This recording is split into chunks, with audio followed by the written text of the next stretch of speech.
Since the 20th century, a wave of exploration and scholarship has given rise to a plethora of theories and perspectives that delve into the intricate matter of the racial identity of ancient Egyptians. These theories have triggered impassioned discussions, sparking deep contemplation about the historical lineage of this enigmatic civilization. Some of these theories, rooted in meticulous research and substantial evidence, present a compelling case, while others lack the scholarly foundation required for conviction. In the earlier epochs of the discipline of Egyptology, scholars hailing from Europe constructed an argument that ancient Egyptians were to be seen through the lens of their own racial identity, essentially, as white individuals. This perspective was firmly anchored in the socio-political context of that era, one that saw European colonialism exerting its influence across vast swathes of the world. As history progressed, and societies evolved, new vantage points emerged. Fast forwarding to the present day, a contrasting narrative has taken hold, an assertion that ancient Egyptians were indeed black. According to proponents of this perspective, generations of cultural distortion and whitewashing have systematically erased the black identity of ancient Egyptians from the annals of history. This line of reasoning places the spotlight on the underrepresentation of black achievements, a phenomenon that has resonated with many who feel a strong connection to this cultural heritage. In a more contemporary milieu, modern experts have articulated an alternative thesis that contends ancient Egyptian identity cannot be simply distilled into black or white categories. Instead, they posit that the tapestry of ancient Egyptian society was a complex, diverse amalgamation, a veritable melting pot, comprising an array of ethnic backgrounds. This notion draws intriguing parallels with the multicultural mosaic that typifies Egypt today, a country that serves as a confluence of myriad identities, languages, and traditions. Within this context, a thought-provoking thread has woven its way through history: the origin of the Black Egyptian theory. This theory, though often attributed to misguided assumptions made by Americans, has a deeper root: Afrocentricity. Also referred to as Afrocentrism, this ideology was born as a counterpoint to the Eurocentric worldview. Eurocentrism perpetuated the belief that the zenith of human civilization was attributed solely to the white race, a notion that Afrocentrism sought to dismantle. This ideological conversation was catalyzed by ancient Greek thought, culminating in the eventual formation of these contrasting viewpoints during the Middle Ages. The prevailing sentiment during early Egyptological explorations was that the African continent, and by extension, Black Africa, played a peripheral role in the rise of human civilization. Consequently, ancient Egyptians were often categorized within the ambit of the Indo-European race, a classification that disregarded their African roots. However, the 1950s ushered in a paradigm shift, thanks to the groundbreaking work of historian and anthropologist Shaken to the Up. His research yielded startling conclusions, notably that ancient Egyptian language and culture shared striking affinities with sub-Saharan Africans, rather than Middle Eastern populations. This revelation set off a seismic ripple in the academic community, sparking impassioned discussions about the rightful classification of ancient Egyptians. To support his theory, Shaken to the Up marshaled a diverse array of evidence, ranging from melanin levels to accounts penned by ancient Greek historians. Despite the momentum he garnered, his conclusions remained contentious. Many geologists and scholars voiced skepticism, citing a perceived dearth of irrefutable evidence to substantiate his claims. This dissenting perspective underscores the complex interplay of theories within academia, each vying for validation and acceptance. The discourse within the Black community grew more pronounced, with growing awareness of ancient Black Egypt. Allegations emerged that early European archaeologists engaged in a concerted effort to erase tangible evidence of African features from ancient artifacts.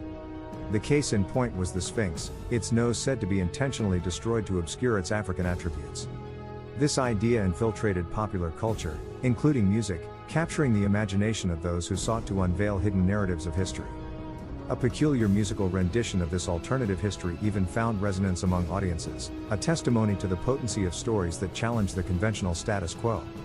This counter-narrative posited that the discomforting idea of an advanced Black civilization clashed with the prevailing paradigm of European superiority, provoking cognitive dissonance within those who held the reins of historical discourse.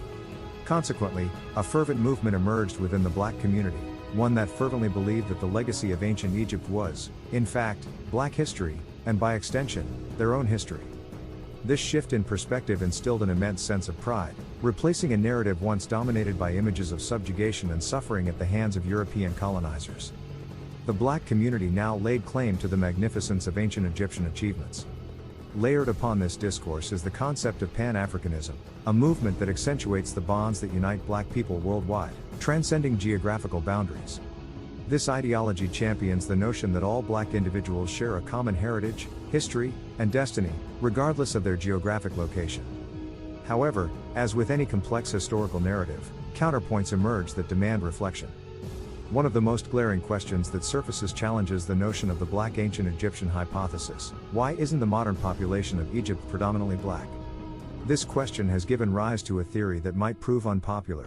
The Arab invasions during the Middle Ages are said to have displaced black Egyptians, pushing them southward into Sudan. The subsequent mixing and migrations over generations have, it is theorized, contributed to the diverse ethnic tapestry seen in Egypt today. This theory carries implications beyond the realm of history. European curators, for instance, have utilized similar arguments to contest the claims of modern Egyptians seeking the repatriation of stolen artifacts housed in European museums. If the contemporary occupants of Egypt are not the direct descendants of the ancient civilization, one might question their entitlement to reclaim priceless relics that symbolize their cultural heritage. In response to these challenges, modern Egyptians have embarked on a concerted effort to establish their identity as the legitimate heirs of their ancient predecessors. This endeavor involves not only reclaiming a historical legacy but also constructing a cultural narrative that resonates with the identity of modern Egyptians. Some modern leaders even adopt the title of pharaoh, evoking ancient symbolism to strengthen the link between past and present. This bridging of historical eras extends beyond political titles. It finds expression in the parallels drawn between historical pharaohs and contemporary national heroes. By aligning the characteristics and feats of modern leaders with those of the ancient past, a narrative of continuity emerges, an evolution of identity that spans millennia. At the heart of this discourse stands Cleopatra, one of the most enduring figures from ancient Egypt. However, Cleopatra's identity isn't immune to controversy. Her connection to the black ancient Egyptian theory remains tenuous at best. Cleopatra, a pivotal figure during the Ptolemaic period of Egypt, belonged to a dynasty founded by Ptolemy I, a Greek general who played a role in Alexander the Great's campaigns. In the context of the Ptolemaic kingdom, Cleopatra's lineage was notably Greek, not native Egyptian. Despite this, the question of her appearance remains a topic of speculation. Various depictions by the Greeks and Romans present Cleopatra as resembling a typical Greek woman. While suggestions of whitewashing exist, concrete evidence remains elusive, inviting an array of interpretations and conjectures. Given the complexity of ancient Egyptian history, it becomes evident that a straightforward answer to the question of whether ancient Egyptians were black or white is elusive. The historical canvas spans over 3,000 years, encompassing multiple epochs, migrations, and invasions. This temporal expanse raises the possibility of shifts in genetic makeup over time, making any singular assertion about the racial identity of ancient Egyptians a challenging endeavor. For instance, during the Kushite rule over Egypt, black pharaohs did indeed reign, a historical footnote that underscores the diversity of Egyptian history. Examining depictions of ancient Egyptians, comparisons can be drawn with people from Sudan or Ethiopia, who are commonly classified as black. It is also vital to acknowledge the construct of race, a societal framework that varies across contexts. The definition of black transforms depending on geographical location, cultural influences, and social norms. This fluidity is exemplified in instances such as Mariah Carey's discussion of her mixed heritage or Frederick Douglass's encounter with a mistaken identity at the pyramids in Egypt. History further demonstrates the mutability of racial classification. In the US, the adoption of the one-drop rule in 1930 illustrates how such definitions have shifted over time, with significant implications for societal norms and legal frameworks. The scientific arena, too, has offered insights into this debate through DNA studies. Current research points toward a pronounced resemblance between modern Egyptians and their ancient forebears. This alignment notably draws parallels between modern Egyptians and Middle Eastern populations, particularly from Lebanon. The genetic data does not align with the notion of an exclusively black heritage but instead supports the existence of a multi-ethnic society. The idea that institutions would collude to distort DNA evidence on such a vast scale is a contentious assertion. It is more plausible to consider that historical and geographical contexts have contributed to the complex genetic makeup of modern Egyptians. While acknowledging these DNA findings, it's essential to consider the cultural affinities that might exist between modern Egyptians and their neighbors to the south, Sudanese and Ethiopians. The Nile River, acting as a conduit for trade, likely facilitated the exchange of not just goods but also cultural ideas. This connection could have engendered a shared heritage, particularly among societies with lighter complexions in the north and their darker counterparts to the south. However, an important question surfaces: what bearing does this have on the African diaspora? The linkage between modern Egyptians and the broader African diaspora raises questions about the narrative being woven. While the desire to claim ancient Egyptian culture as a cornerstone of Black history is understandable, this desire must be weighed against other significant African civilizations and empires that have thrived on the continent. The legacy of Africa extends beyond Egypt, encompassing an array of impressive kingdoms and cultures, each with its own unique contribution to human history. By elevating one civilization, there is the potential to inadvertently sideline others, diminishing their rightful place in the historical narrative. The notion that the resemblance between ancient Egyptian art and modern Black individuals equates to a shared identity is a compelling one, albeit nuanced. The assumption that physical similarities automatically signify a common history discounts the broader tapestry of cultural and historical connections that span the African continent. In this context, a rather poignant observation surfaces: a desire within the Afro diaspora to forge a connection with ancient Egyptian heritage. However, this desire can sometimes overshadow the equally significant and more relevant historical narratives that exist within the annals of Black history. This phenomenon underscores the multifaceted nature of identity and heritage.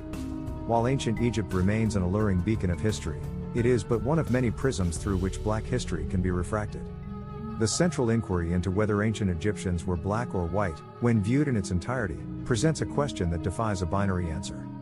The examination of evidence on both fronts unveils a complex mosaic, a society that likely embraced a spectrum of skin tones, mirroring the intricate interactions that have characterized human history. From the artwork and sculptures that have survived the passage of time, one might envisage an ancient Egyptian society that celebrated diversity, where individuals with darker skin tones lived alongside those with lighter complexions. It appears that ancient Egyptians perceived themselves as darker than their Western Libyan neighbors yet lighter than the Southern Nubians, a nuanced interplay that cannot be encapsulated in a single racial label. In the spirit of dialogue and shared exploration, the video concludes with an invitation for viewers to engage with the presented ideas. The hope is to foster a meaningful exchange of perspectives, drawing upon the rich tapestry of historical and cultural insights that form the foundation of this discourse. Just as the ancient Egyptians navigated the complexities of their own identity, this conversation underscores the vibrant diversity that enriches our collective understanding of history.